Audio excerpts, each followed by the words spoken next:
us. I'm Steve Clemens. I direct the American Strategy Program at the New America Foundation. I know many of you are new to hearing about the New America Foundation, but let me just say a few words about it. We're a nonpartisan think tank based in Washington, D.C. The basic shtick that we have is that we try to cultivate new voices, new ideas in the public policy sphere, and we try and play the role of a venture capitalist in public policy and try and hire great minds, great thinkers. In contrast to our very, very great friends at Brookings, we don't really sort of think about the, I say this carefully, the PhD end of the business. I don't want to repeat Joe Biden's comment the other night about doctorates, but the whole idea is that, you know, there are great people and great thinkers who may be in journalism, who want to apply themselves to public policy questions. There are great people in academia who want to come in and try their hand at moving the policy needle on some issue of interest of theirs. There are people who've worked on the Hill or in the administration who may have been tied into some micro policy questions who want to get into sort of doing something in a broader sphere. And so the New America Foundation was set up 9.5 years ago by a few folks. We're now a 120-person staff.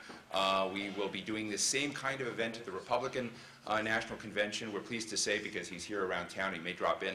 The new chairman of our board is Eric Schmidt of Google, and our president and CEO, Steve Cole of the New Yorker magazine, a Pulitzer Prize-winning journalist, will be here lately. He's speaking across town, and he'll come in and take that chair right over there. But let me tell you a little bit about today's meeting.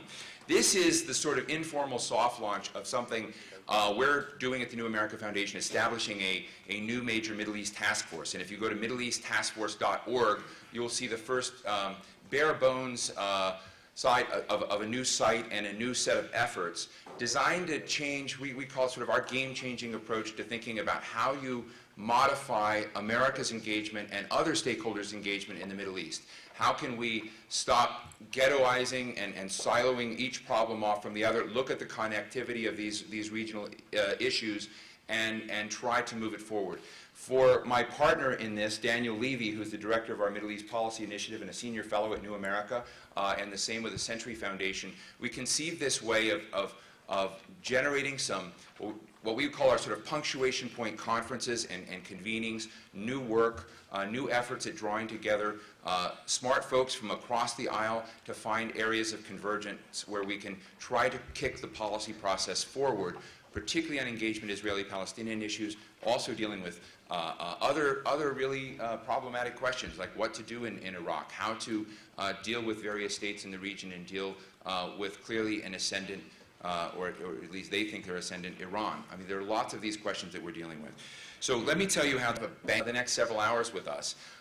We have James Zogby, president of the Arab American Institute here in Washington. We have Daniel Levy, I just mentioned, from the New America Foundation, a former negotiator for the Israeli government. We have Rob Malley, who is also very active in the Geneva Initiative, was a senior policy advisor to President Clinton, special advisor on the Middle East to President Bill Clinton, and he runs the Middle East and North Africa program at the International Conflict Group. And we have Janice O'Connell, who is a editor of the New Yorker magazine and, of course, the author of the book recently, The Bin Ladens, is going to join us. He's my boss and president of the New America Foundation, so say nice things if you see him. And he'll be joining us. And what we're going to do is have a Gregory Craig. Yeah.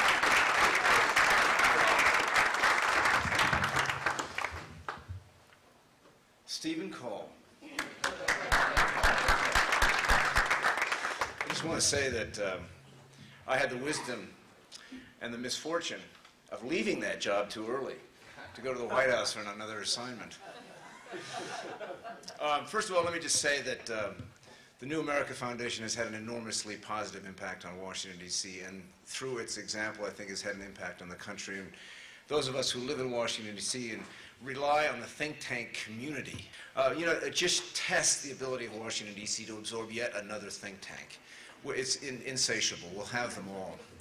I couldn't believe the topic that was about the Middle East. And then I thought to myself, well, it's the old take the test, you know, strategy. You study for, there are 5 topics, you know. The Gutenberg press had the most impact on modernization in Europe. No, it was the Reformation. There are 5 topics you have to know, but you only have time to study for 1. So you learn how to make the transition. Whatever question they ask about could be the fifth that you didn't study. As important as the Gutenberg press is, and some people think, to the modernization of Europe, it was really the Black Plague that did it. And so I'm going to use that strategy a little bit. I'm going to say, first of all, there is no way the Middle East can be made irrelevant as much as we might want it to be. And that's not a product of choice, to a certain extent. It's a product of geology. And as long as oil is relevant to our national security interests, then the Middle East will be relevant. We might want to reduce the relevance. We might want to change the nature of our reliance, but it's not going to go away during the next administration. So as long as oil is relevant to us, the Middle East will be relevant to us. The second thing has nothing to do with choice. It has to do with history. As long as the history exists as it came out of 2,000 years, and as long as there's bitterness. I thought I'd just say it because you might not notice. One of the lessons I think that Senator Obama has learned from recent history is that a president has got to be involved early and with all the resources and energy at his disposal to the Middle East peace process. And I think Senator Obama is acutely aware of this requirement. He articulated that in his trip to people in Israel as well as in Ramallah. And I think he believes it in his bones that he cannot wait for the 7th year of his term of office, personally and as president, to have himself involved, and his office, and his people, and the reservoir of good faith and influence that he might have as president. He cannot wait till the end of his administration. He's got to go in right at the beginning. That's the first point. The second point is, I think he is committed, almost as the first strategic objective of his presidency, to end the war in Iraq, and to do it in such a fashion as to minimize the dislocation, disruption, and chaos that may result from it. And that then includes not just a focus on soldiers, and we do talk about 1 to 2 brigades every month, so 16 months is the timeline, but it includes much, much more than that. It includes a hugely important diplomatic component. And it's that component actually that will occupy the time of the president, probably day by day by day in the early months of his administration, more than the withdrawal plan, which is going to be something that is going to be assigned a mission for the military. And that strategy is going to be vital because, as we have learned, you cannot succeed in situations like Iraq or the Balkans without the cooperation, the support, as much as is possible from the neighborhood. And so there's not only going to be bilateral diplomacy, but multilateral diplomacy. It's not only going to be nation states negotiating, but we're going to try to strengthen international institutions and their relevance. So that's the second point. The third point is he will engage the United States with Iran. This is a point that he made very early on in the primary campaign. We took heat for it. He stood tall by it. As we went through the campaign process, we found over and over and over again that the American people agreed with him. And no matter how you characterized the issue, the American people thought it was natural and strong and wise for us to engage with our adversaries. And so that's a third point, I think, of ways to make the Middle East less dangerous. Now, how you engage with Iran and how you structure it and what kind of preparation is made to maximize the possibility of success, that has yet to be resolved. It need not necessarily be president to president on Wednesday after the inauguration with Ahmadinejad and President Obama. That's the way the critics of engagement characterize it. It could well be, in fact, part and parcel of an effort to disengage from Iraq gracefully, that as we do that, we talk to Iran about all the things that we have in common, because there are common objectives, particularly in Afghanistan. And I would recommend that you read this book by Jim Dobbins called After the Taliban, that describes ways in which we could have, much earlier on, engaged with Iran more successfully.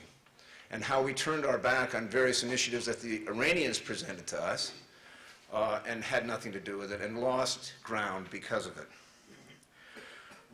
The fourth point, which I think also comes out of Barack's trip, is the recognition of the centrality of Pakistan in the region. And by that, I'm not just talking about NATO and Afghanistan. I'm really talking about the UN. I'm talking about multiple-headed strategy, not just soldiers. It's got to be economic and political and diplomatic at the same time. And my final point, and this is where I think Senator Obama is uniquely qualified to make progress. I think we've got to turn our face differently, not only to our allies and friends in Europe. Here, as President of the United States, he will give a major address at a major Islamic capital to begin a discussion that will lead towards greater understanding, greater dialogue, greater exchange in the Middle East. But it will not achieve the objective which you have laid out, just to make it irrelevant. It's not going to be irrelevant in my lifetime. Thank you very much. Great, thank you. Thank you very much. You'd like to listen? Well, we're going to let you listen. And a more favorable context for a reduction of American commitments there. Well, you know Barack's line that we should be as responsible and careful as we withdraw as we were irresponsible and careless going in. So it seems to me that the neighbors who deal with Iraq every day have an interest in maintaining some kind of stability in Iraq. And the neighbors have the capacity to tear Iraq apart, thereby creating a perpetual sea of unrest, anger, bitterness, and sectarian strife right in the heart of the Middle East for the foreseeable future. Now, the question is, do the neighbors see it the way we see it? That's the question. And the argument is, and maybe Henry Kissinger is the person that can do it best because he was brilliant at explaining their interests and getting them to agree with us. That was his tactic, and Walter's nodding his head. The point is that I think the Iranians would be well advised to maximize stability in this transition rather than maximize instability. And that conversation, I think it's natural, Steve, for that conversation between the Americans with the Iraqis and the Iranians to take place. The idea of parachuting the Americans into the nuclear talks seems to me somewhat unreal and probably fated for disaster. So you begin with the Iranians, but you include also the Turks and the Saudis, because they have sectarian interests as well in the country. But the neighbors, the Syrians and the Jordanians also, because of refugees, because of the spillover, because of the humanitarian crisis. So each one of these countries does have the capacity to make it worse, but they also have the capacity to work through this transition. That's all I have to say. Let me ask Daniel Levy to jump in here. Daniel, and so that does inflate expectations, but I also think that it strengthens the capacity of the next president to function. Before we do our next transition, it's a huge pleasure for us to have Senator Kerry with us this morning. John Kerry, please give him a round of applause and welcome him to the podium.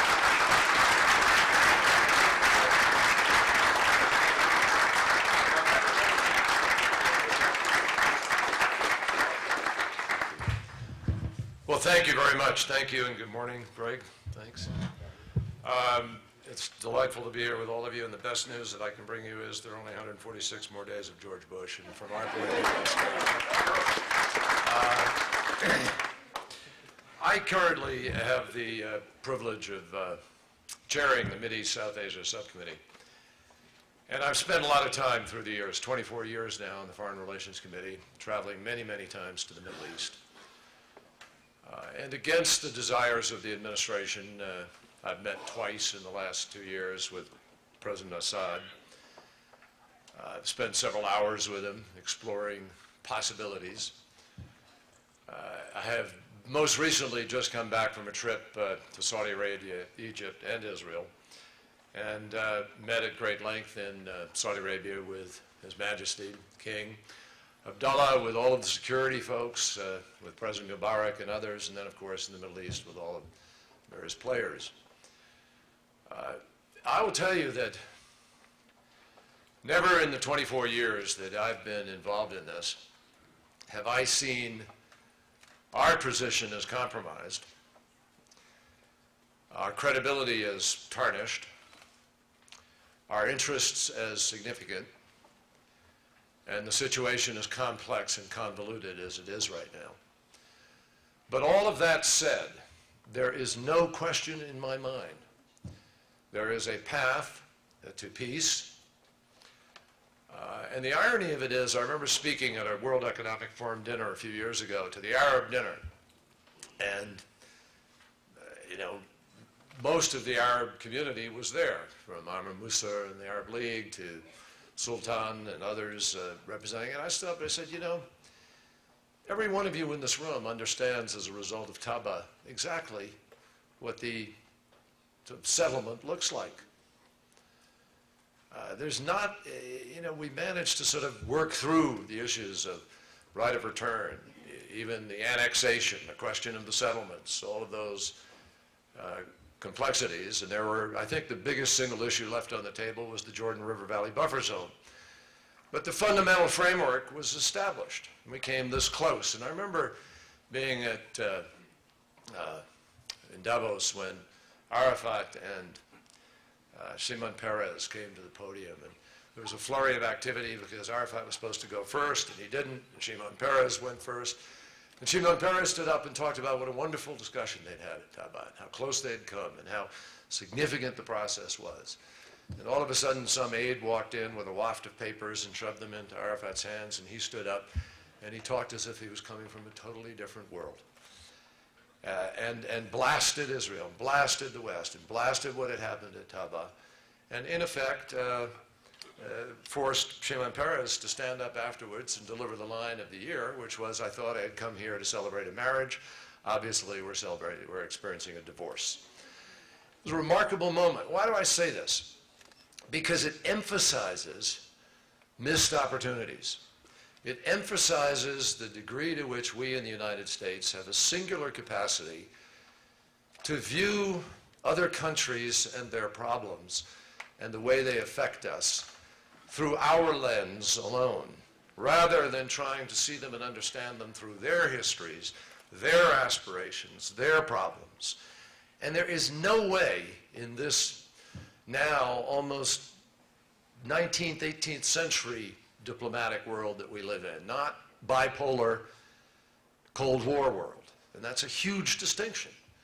There's no way in that kind of a world for us to move the way the Bush administration has moved these past years. You can't have diplomacy that is fundamentally send your diplomats in to sit down with somebody and tell them what they have to do, and that's the end of the discussion. And I know for a fact that that is exactly what some of our high-level envoys have been told they have to do in the Middle East in these last years. A couple of anecdotes quickly, and then I'll come around to where we have to go. I was the first person to meet with President Abbas when he was elected in 2005. I went into the West Bank the morning after the elections. And I sat with him, and he looked at me, and he said, Senator, I know exactly what you expect of me. I have to disarm Hamas. Now you tell me how I'm supposed to do that. Look around you. I have no police. I have no radios. I have no equipment. I have no infrastructure. I have no ability to deliver. In fact, he said, Hamas has more ability to deliver services in the street than I do. Notwithstanding all the rhetoric through the years of how critical it was for the United States and Israel to have a legitimate partner with whom to negotiate peace. And I sat there. I'll tell you, it was the single largest moment where I regretted, in a sense, the loss of the presidency.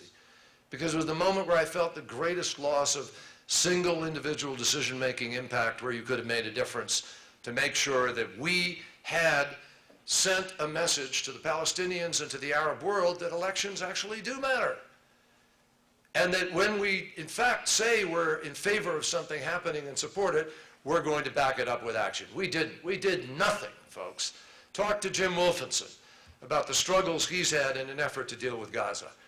Talk to anybody in the region, Minister Fayed and others, about their plans for development and their need to try to establish credibility. I then went to Lebanon. Same thing, met with everybody. Senora, Hariri, Wally Jalblad, you name it. And everybody said to me, what are we supposed to do? Hezbollah is getting $700 million from Iran and from Syria, and we can't even deliver to the people in this country. And indeed, Hezbollah was planting Hezbollah flags on the buildings after the Israeli war, the bombing, and saying, we're going to rebuild these. And so you have two states, two governments, in effect, within one state. Well, those are all missed opportunities as far as I'm concerned, and they are a gross misunderstanding of the challenge that we face. The concept of, quote, war on terror is a terrible misnomer for the challenge that we actually face, which is really a global counterinsurgency. And as a nation, as a CEO, as a business, as an individual, you can't solve a problem if you don't understand the problem and you can't define the problem. The problem that we face in the Mideast is not one patchwork piece of problem here and one patchwork piece of problem here. It is an interrelated, complex problem where each country affects the other country, and each outcome affects the other outcome. I was struck by that when I was in Pakistan recently with Biden and Hagel. And we were, you came away clear as a bell as we were up in Konar province looking across the border into Pakistan where Osama bin Laden is, incidentally.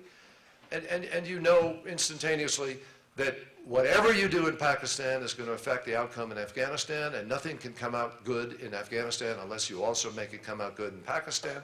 And likewise, nothing good will happen in Pakistan unless you can affect outcome in Afghanistan, and they are interrelated. And as Tom Friedman recently pointed out, these are all of them. Mideast, Israel, / Lebanon, Syria, Iraq, Iran, Afghanistan, etc., all different fronts in the same war. And the war, to be more properly defined, is this global counterinsurgency, where we need to lay out a very different strategy. And as the great Chinese student of war wrote, there's a huge distinction between tactics and strategy. We do tactics. We haven't been doing strategy. And strategy means that you've got to rethink, not rebrand, rethink what we are doing with respect to an information war. Counterinsurgency is based on the gravity, the center of gravity is people. Every counterinsurgency manual will tell you that.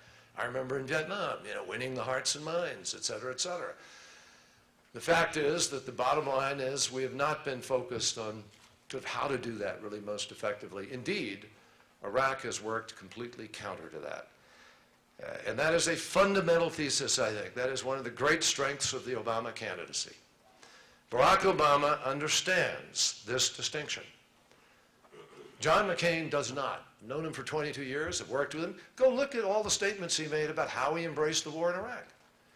John McCain fundamentally embraced the neoconservative, Richard Pearl, Paul Wolfowitz, etc., doctrine of invading a country and thinking militarily and transforming the Middle East through that, which completely underestimates and ignores history. To not understand, 682, to not understand the history of the development of difference between Shia and Sunni, to not understand the meaning of something like Ashura in the Shia faith and the distinctions with Sunni, and to not understand how each of the Sunni neighbors see their interests in a Sunni context versus Shia, and define the Shia crescent, is not to understand the Middle East. And that is why we have lost leverage and lost credibility. I believe Barack Obama understands all of that. And the bottom line is, we have to approach it comprehensively. No president can, quote, make it irrelevant. It's going to be relevant to us for many years to come, because our challenge is also the challenge of the moderate Middle East and moderate Islam. I had the privilege of speaking a few weeks ago at Yale University at the Divinity School, where there were about 70 mullahs, imams, and clerics who came over here, including an Ayatollah from Iran and the Grand Mufti from Egypt and others. It was fascinating. And about 70 evangelicals from the United States. And it was fascinating to sort of see how we could actually find common ground in the three Abrahamic faiths, to sort of trace back in each of those faiths our commonality and our ability to be able to find tolerance and to work together. That's the true faith, incidentally.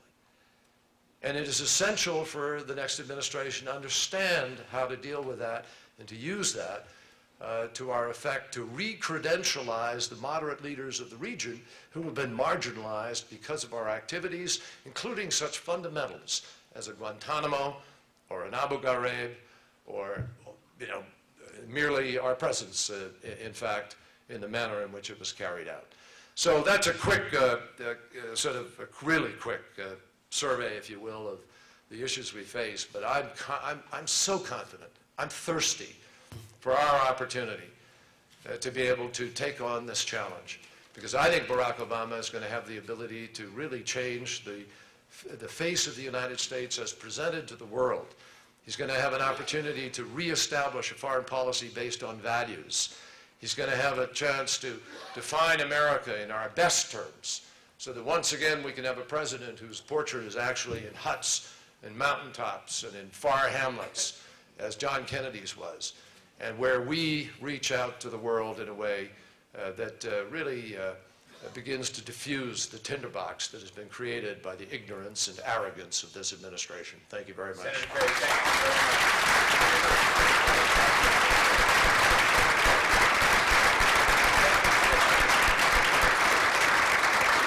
Senator Kerry, we'll be having a couple of comments now, so I just want to pose one question real quickly. Every word of your sentence, I mean of your talk that you just gave, didn't have one iota of a sense of zero-sum game between Israeli interests, Arab interests. You talked about the interconnectivity of these problems. I mean, what you gave was an amazing articulation and sort of a game plan, if you will, of how to approach the Middle East challenges to the United States. If you look out in media and you look at politics as usual in Washington, you can't escape the sense and framing of a zero-sum game between interests. And I'm interested, both in your own thinking about your possibilities before as President of the United States, but also Barack Obama. How hard is it going to be to change the framework and get on a railroad track where you have the kind of framing you just shared? Well, I don't think it's going to be that hard, frankly. I think there's a thirst for it in the region. I mean, I've heard it from leaders. I got in a little trouble in 2004 sort of talking about my knowledge of what some of these leaders felt, and people tried to, drive a wedge with it, but since I'm not a candidate now, I can certainly do that with some impunity. The fact is that there's a great thirst over there for a different approach. Now, let me make something very clear. None of what I am saying suggests that a Barack Obama should walk in there, and he won't, with exaggerated expectations, or with a level of naivete about outcome of what happens if you just talk. We have to have leverage, and we have to have interests, and we have to make it very clear to people that indeed there are moments where we will be needed to use our military. Predators are not going to disappear from the scene when we identify the bad guys and need to deal with them. But I think if we approach this in a way that understands let me give you an example. Syria, when you say zero-sum game, the zero-sum game has to begin by laying out the appropriate playing field, the table. I don't think you can have a zero-sum game that just focuses on Israel-Palestinian conflict anymore alone, because it's too interrelated to Syria, to Lebanon, to Iran, to the Shia crescent, to the fears of the Sunni world. And as General Zinni has often talked about, we really need to begin to contemplate a new security arrangement for the Middle East. So that's what I'm talking about grand strategy, larger strategy. Now, you're not always going to get your strategy. You've got to have a series of subset of goals in the zero-sum game of how you play this. But there are certain things that just have to happen in this process. The United States has to once again be viewed as a fair broker in the region, folks. And we are not completely. And I think there are ways to do that without ever turning our backs on or becoming contrary to our fundamental relationships with Israel, obviously, which are fundamental, and they aren't going away. And we're committed to that. And Barack Obama is deeply committed to that. He's a friend of Israel. He understands that. But he also understands that the next president's going to have to restore credibility with those other Arab countries. I think that I was going to point out that Syria just moved on its own with Turkey's guidance to begin negotiations with Israel. And the United States is strangely absent from that. Lebanon just resolved its governmental crisis in Qatar with Saudi and other intervention. And the United States was sort of strangely absent from that. This is had al-Qaeda in the streets.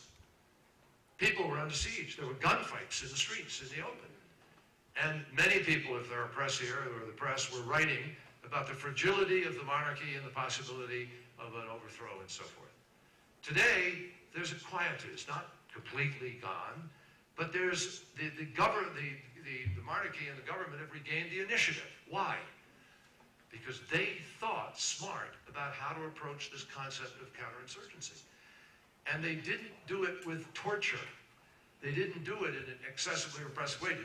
Did they? And the radicalism that had taken place, the brainwashing in a sense, the cultism that had been inspired in them, began to sort of bring them back from that precipice and then help them get jobs.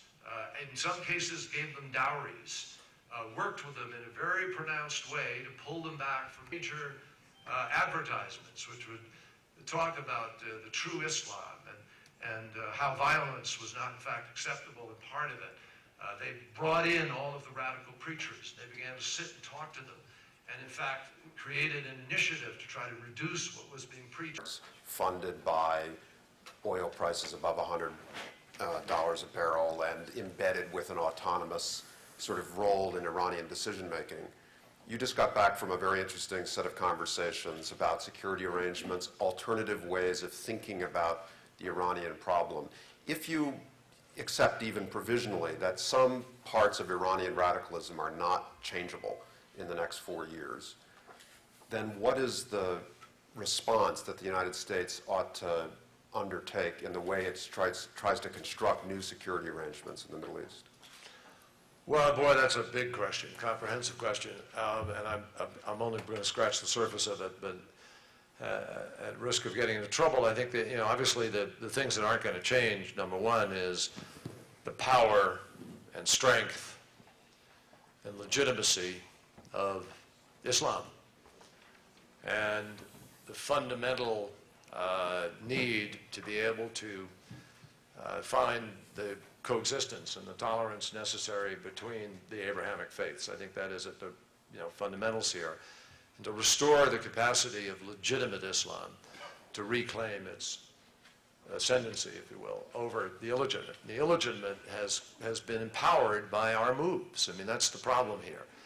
And the Arab street has been so inflamed by some of the things that we have done that we've made it very difficult for leaders to be able to do that. Secondly, tribalism. Tribalism is much deeper and much more of a modern problem than one would think in modern times. In this case, it's sort of a conditional, universal cooperation that we're looking for, but the goal is just as important to us and to our kids. Thank you all. Thank you, Senator Kerry. I want to thank the Senator. I just told you all about the New America Foundation Basic Books with David Ignatius, Big Brzezinski, and Brent Scowcroft. And I want to thank Senator Kerry because he's already embraced that book to try to make sure a lot of other folks read it. So I want to thank you for supporting David Ignatius's efforts as well with what we're doing. Thank you. Now we're going to move to our third keynote.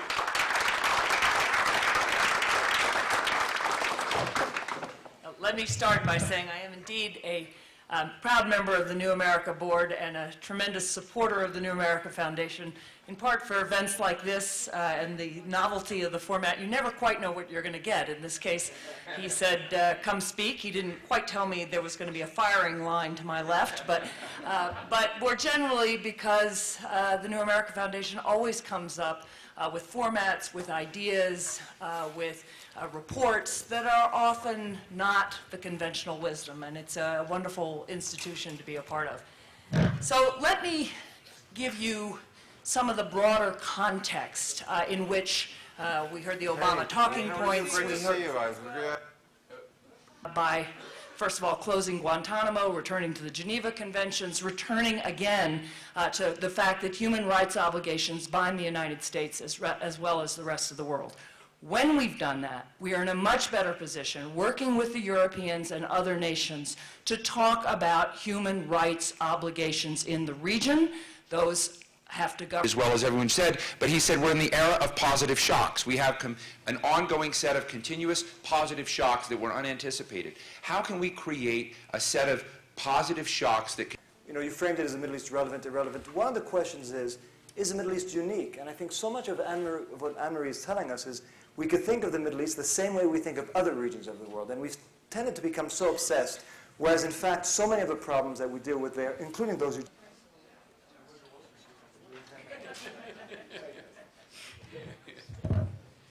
Thank you very much, Steve. I was going to out you with regard to our long-term relationship and your advocacy for Japan at that time. In a two-letter answer, the answer is no. But the new president can make a hell of a difference, and that's a large part of why we're here today, I believe. Before getting into some of what I think is on tap for the next president, I think it's important to underscore at least a summary of what we've been through in the past 8 years, not just because we're here at a Democratic convention, but because these past 8 years have been so critically important in bringing us where we are. I was going to say for better or for worse. It's clearly for worse. I think it's fair to say that during those years, U.S. policy under Republican leadership has been an unmitigated disaster.